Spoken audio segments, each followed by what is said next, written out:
Hello, എല്ലാവർക്കും നമ്മുടെ YouTube ചാനലിലേക്ക് സ്വാഗതം. 1001 രാത്രിയിലെ 33ാമത്തെ കഥയുടെ രണ്ടാം ഭാഗമാണ് ഇന്ന് നിങ്ങൾ കേൾക്കാൻ പോകുന്നത്. കഥ സ്നേഹപ്രിയയുടെയും അലി നൂറിൻ്റെയും കഥ. മന്ത്രി അൽ ഫാദൽ തൻ്റെ രാജാവിന് വേണ്ടി സ്നേഹപ്രിയ എന്ന സുന്ദരിയായ അടിമയെ 10,000 ദിനാർ കൊടുത്ത് അടിമച്ചന്തയിൽ നിന്ന് വാങ്ങി തൻ്റെ വീട്ടിൽ കൊണ്ട് താമസിപ്പിച്ചത് വരെയാണല്ലോ കഴിഞ്ഞ ഭാഗത്ത് നമ്മൾ കേട്ടത്. കഥ തുടർന്ന് കേട്ടോളൂ. സ്നേഹപ്രിയയെ വിലയ്ക്ക് വാങ്ങി വീട്ടിൽ താമസിപ്പിച്ചിട്ടുള്ള കാര്യം മന്ത്രികുമാരൻ അറിഞ്ഞിരുന്നില്ല. പക്ഷേ മന്ത്രി സ്നേഹപ്രിയയ്ക്ക് മുന്നറിയിപ്പ് കൊടുത്തിരുന്നു. പെണ്ണെ, എൻ്റെ യജമാനൻ സുൽത്താൻ മുഹമ്മദ് ഇബ്നു സുലൈമാന് വേണ്ടിയാണ് നിന്നെ വാങ്ങിയിട്ടുള്ളത്. അതുകൊണ്ട് നീ കരുതലോടെ ഇരിക്കണം. കുഴപ്പത്തിലൊന്നും ചെന്ന് ചാടരുത്. എന്നെ അപകടത്തിലാക്കുകയുമരുത്. എനിക്കൊരു മകനുണ്ട്. അവനെ കണ്ട് നീ മയങ്ങിപ്പോവരുത്. തെമ്മാടിയാണവൻ. ഈ നാട്ടിൽ അവൻ കൈവയ്ക്കാത്ത പെൺകിടാങ്ങളില്ല. നിന്നെ അവൻ കാണരുത്. നിന്റെ ശബ്ദം പോലും അവൻ കേൾക്കാൻ പാടില്ല. അങ്ങ് പറയുന്നത് പോലെ ചെയ്യാം, സ്നേഹപ്രിയ പറഞ്ഞു. മന്ത്രി ഔദ്യോഗിക കൃത്യനിർവഹണത്തിനായി അവിടെ നിന്ന് പോവുകയും ചെയ്തു. പക്ഷേ അല്ലാഹുവിൻ്റെ മതം മറ്റൊന്നായിരുന്നു. മന്ത്രിയുടെ സതുദ്ദേശപ്രേരിതമായ നിർദ്ദേശം നടപ്പിലായില്ല. 2-3 ദിവസം കഴിഞ്ഞപ്പോൾ സ്നേഹപ്രിയ മാളികയിലെ കുളക്കടവിൽ പോയി അടിമ പെൺകിടാങ്ങൾ അവളെ തേച്ചു കുളിപ്പിച്ചു. കസ്തൂരിയും സുഗന്ധദ്രവ്യങ്ങളും പൂശി. നഖങ്ങളിൽ മൈലാഞ്ചി തേച്ചു. പനിനീർ തളിച്ച വലിയ ടബൽ പുതപ്പിച്ച് അവളുടെ മുറിയിൽ കൊണ്ടുപോയി. അവിടെ നിന്നിരുന്ന മന്ത്രിപത്നിയെ അവൾ വന്ദിച്ചു. അവർ അവളുടെ കവിളിൽ ഉമ്മ വെച്ചിട്ട് പറഞ്ഞു, കുഞ്ഞെ, നീ അത്യധിക സുന്ദരിയായിരിക്കുന്നു. ഞങ്ങളുടെ വീട്ടിലെ വെളിച്ചമാണ് നീ. നിനക്ക് നല്ലതേ വരൂ. സ്നേഹപ്രിയ വിനയപൂർവ്വം ശിരസ്സു നമിച്ചു. അമ്മേ, യജമാനത്തി, അവിടുത്തെ നല്ല വാക്കുകൾക്ക് നന്ദി. അല്ലാഹു അവിടുത്തേക്ക് ഈ ഭൂമിയിലും സ്വർഗത്തിലും എല്ലാ സന്തോഷവും നൽകാൻ പ്രാർത്ഥിക്കുന്നു.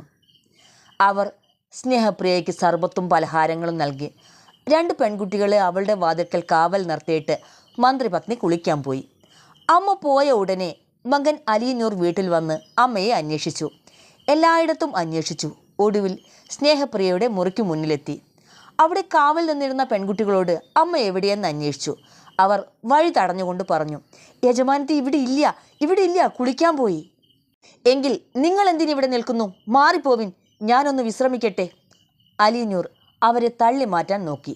അവർ നിലവിളിച്ചു, അയ്യോ, അകത്ത് പോവല്ലേ, യജമാനൻ അകത്ത് പോവാൻ പാടില്ല. ഞങ്ങളുടെ യജമാനത്തി സ്നേഹപ്രിയ അകത്തുണ്ട്. ഏത് സ്നേഹപ്രിയ? വലിയ യജമാനൻ്റെ അച്ഛൻ രാജാവ് തിരുമനസിലേക്ക് 10,000 ദിനാർ കൊടുത്തു വാങ്ങിയതാണ്. ഇപ്പോൾ കുളി കഴിഞ്ഞു വന്നതേയുള്ളൂ. വസ്ത്രം മാറിയിട്ടില്ല. ടവൽ മാത്രം പുതച്ച് നിൽക്കുകയാണ്. അതുകൊണ്ട് ഇപ്പോൾ അകത്തു പോകാൻ പാടില്ല. യജമാനത്തി ഞങ്ങളെ വഴക്ക് പറയും. പുറത്തെ ശബ്ദം കേട്ടപ്പോൾ അത് അലി നൂർ എന്ന മന്ത്രികുമാരനായിരിക്കുമെന്ന് സ്നേഹപ്രിയയ്ക്കും തോന്നി. നാട്ടിലെ പെണ്ണുങ്ങളെയെല്ലാം ചെൽപ്പടിയിലെടുക്കുന്ന ഈ സുന്ദരനെ ഒന്ന് കാണാൻ അവൾക്ക് മോഹമുണ്ടായി. സുഗന്ധദ്രവ്യങ്ങളുടെ സൗരഭ്യം പ്രസരിക്കുന്ന പൂമേനിയിൽ നിന്ന് ടവൽ മാറ്റി പൂർണ്ണ നഗ്നയായി വാതിൽ അല്പം തുറന്ന് അവൾ പുറത്തേക്ക് നോക്കി. നക്ഷത്രശോഭയോടെ നിന്ന അലി നൂറിനെ കണ്ടു. ഒരു മിന്നൽ പിണർ പോലെ അലി നൂറിൻ്റെ ദൃഷ്ടിയിൽ അവൾ പെട്ടു. ആ ദൃശ്യം അവൻ്റെ മനസ്സിൽ ദൃഢമായി പതിഞ്ഞു. വികാരാവേശത്തോടെ പെൺകുട്ടികളെ തള്ളിമാറ്റി അവൻ മുറിക്കകത്ത് കടന്നു. പെൺകുട്ടികൾ കരഞ്ഞുകൊണ്ട് തൊട്ടടുത്ത മുറിയിലേക്ക് ഓടിപ്പോയി. അലി നൂർ വാതിലടയ്ക്കാൻ മറന്നു പോയതുകൊണ്ട് അതിനുള്ളിൽ നടന്നതെല്ലാം പെൺകുട്ടികൾ കണ്ടു. വികാരാവേശം കൊണ്ട് പ്രകമ്പിതയായി കട്ടിലിരുന്ന സ്നേഹപ്രിയയെ അലി നൂർ വാരിപ്പുണർന്നു. അവളുടെ നഗ്നമായ മേനിയഴക് നോക്കി ആസ്വദിച്ചു. നിന്നെയാണോ അച്ഛൻ 10,000 ദിനാറിന് വാങ്ങിയത്? അത്രയും ഭാരം സ്വർണം കൊണ്ട് തീർത്തതാണോ നിന്റെ ഈ പൂവുടൽ? സ്നേഹപ്രിയെ, നീ സ്വർണത്തെക്കാൾ വില പിടിച്ചതാണ്. മൃഗരാജൻ്റെ ജടയേക്കാൾ നിബിഡമാണ് നിന്റെ കേശഭാരം.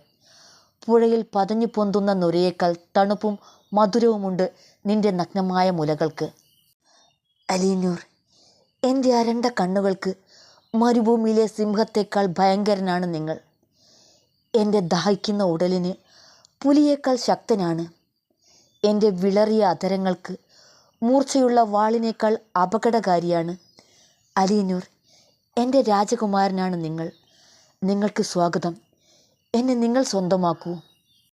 അലി നൂർ സന്തോഷലഹരിയിൽ മുങ്ങി അവളുടെ കട്ടിലിൽ വീണു. ഇരുവരും കെട്ടിമറഞ്ഞുകൊണ്ട് പെൺകുട്ടികൾ അത്ഭുതപ്പെട്ടു. അതെന്താണെന്ന് അവർക്ക് മനസ്സിലായില്ല. അതിനു മുമ്പ് അങ്ങനെയൊന്നും അവർ കണ്ടിട്ടുണ്ടായിരുന്നില്ല. അവർ മിഴിച്ചു നിൽക്കെ രണ്ടുപേരും കെട്ടിപ്പിണഞ്ഞ് ഒന്നായി. കുറേ നേരം ചുംബനങ്ങളുടെ സിൽക്കാരമല്ലാതെ മറ്റൊന്നും കേൾക്കാനില്ല. പെൺകുട്ടികൾ പേടിച്ച് കരഞ്ഞുകൊണ്ട് കുളക്കടവിലേക്ക് ഓടി. അലി നൂറിൻ്റെ അമ്മയെ വിളിച്ചു. യജമാനത്തി, യജമാനത്തി. അവർ നിന്ന് കിതയ്ക്കുന്നത് കണ്ട് എന്താണ് കാര്യമെന്ന് മന്ത്രിപത്നി ചോദിച്ചു. യജമാനത്തി, അലിനൂർ യജമാനൻ ഞങ്ങളെ തല്ലി ഓടിച്ചു. എന്നിട്ട് സ്നേഹപ്രിയ യജമാനത്തിയുടെ മുറിയിലേക്ക് ചെന്ന് രണ്ടുപേരും മുഖത്തോട് മുഖം ചേർന്ന് കിടന്നു. ഒരാൾ മറ്റൊരാളുടെ മുകളിലായതുകൊണ്ട് ഒന്നും കാണാൻ കഴിഞ്ഞില്ല. ഞങ്ങൾ പേടിച്ചു പോയി. പ്രായം കൊണ്ട് അവശയായിരുന്നിട്ടും കുളിക്കാൻ പോയപ്പോൾ ധരിച്ചിരുന്നത് മരം കൊണ്ടുള്ള മതിയടിയായിരുന്നിട്ടും മന്ത്രിപത്നി ഓടിച്ചെന്നു. അപ്പോഴേക്കും അലിനൂർ എല്ലാം കഴിഞ്ഞ് മുറിക്ക് പുറത്ത് കടന്നിരുന്നു. എന്താണ് നടന്നതെന്ന് അവർ സ്നേഹപ്രിയയോട് ചോദിച്ചു. അലിനൂർ പഠിപ്പിച്ചിരുന്നതുപോലെ അവൾ പറഞ്ഞു. യജമാനത്തി, ഞാൻ കുളി കഴിഞ്ഞ് കട്ടിലിൽ കിടക്കുകയായിരുന്നു. അപ്പോൾ ഒരു യുവാവ് അടുത്തു വന്നു. അദ്ദേഹത്തെ ഞാൻ മുമ്പ് കണ്ടിട്ടില്ല. അതീവ സുന്ദരനായ അദ്ദേഹത്തിൻ്റെ കണ്ണും പുരികവും യജമാനത്തിയുടേതുപോലെ തന്നെ. അച്ഛൻ 10,000 ദിനാറിന് വാങ്ങിയത് നിന്നെയാണോ എന്ന് എന്നോട് ചോദിച്ചു. അതെ, രാജാവിന് കൊടുക്കാൻ ഞാനാണ് സ്നേഹപ്രിയ എന്ന് മറുപടി പറഞ്ഞു. അത് കേട്ട് അദ്ദേഹം ചിരിച്ചു. അല്ല, എനിക്ക് വേണ്ടിയാണ് നിന്നെ വാങ്ങിയത്. രാജാവിന് കൊടുക്കാൻ ഉദ്ദേശിച്ചിരുന്നെങ്കിലും ഒടുവിൽ അച്ഛൻ്റെ മനസ്സ് മാറി എനിക്ക് സമ്മാനിച്ചു എന്ന് പറഞ്ഞു. ഞാൻ എന്തു ചെയ്യും യജമാനത്തി? യജമാനൻ ആജ്ഞാപിച്ചാൽ അടിമയ്ക്ക് അനുസരിക്കുവാനല്ലേ പറ്റൂ. അദ്ദേഹം പറഞ്ഞു. ഞാൻ അക്ഷരം പ്രതി അനുസരിച്ചു. എനിക്ക് ബാഗ്ദാദ് സുൽത്താൻ്റെ പട്ടമഹർഷി ആകണ്ട. അലിനൂറിൻ്റെ അടിമയായി കഴിഞ്ഞാൽ മതി. കഷ്ടം, കഷ്ടം, വലിയ ആപത്തായല്ലോ എൻ്റെ കുട്ടി. എൻ്റെ മകൻ കള്ളത്തമ്മാടി നിന്നെ ചതിച്ചു. നിന്നെ അവൻ എന്തെല്ലാം ചെയ്തെന്ന് നീ എന്നോട് പറ. അദ്ദേഹം എന്നെ കെട്ടിപ്പിടിച്ചു. ഞാൻ വഴങ്ങി. അവൻ നിന്നെ പൂർണ്ണമായി ഉപയോഗപ്പെടുത്തിയോ? ഉവ്, 3 തവണ. ഹോ, ആ കൊള്ളരുതാത്തവൻ നിന്നെ നാശമാക്കി, തീർത്തും നാശമാക്കി. അവർ മാറത്തടിച്ചു കരഞ്ഞു. അതുകൊണ്ട് പെൺകുട്ടികളും കൂട്ടക്കരച്ചിലായി. കാരണം മന്ത്രിയുടെ സ്വഭാവം അവർക്ക് നന്നായിട്ടറിയാം. സ്വതവേ ശാന്തനാണെങ്കിലും തൻ്റെയും രാജാവിൻ്റെയും അഭിമാനത്തെ ബാധിക്കുന്ന പ്രശ്നത്തിൽ ഒരു വിട്ടുവീഴ്ചയ്ക്കും അദ്ദേഹം തയ്യാറാവുകയില്ല. സ്വന്തം പുത്രനെ കൊന്നുകളയാൻ പോലും മടിക്കുകയില്ല. അതുകൊണ്ട് തന്നെ വീട്ടിലെ ഒരംഗം മരിച്ചു പോയാൽ എന്ന പോലെ അവർ മുറവിളി കൂട്ടി. ഇനി ആ വീട്ടിലെ അവസ്ഥ എന്താണെന്നറിയാൻ കാത്തിരുന്നോളൂ. ഞാൻ വരാം അടുത്ത ഭാഗം പറഞ്ഞു തരാൻ വേണ്ടി.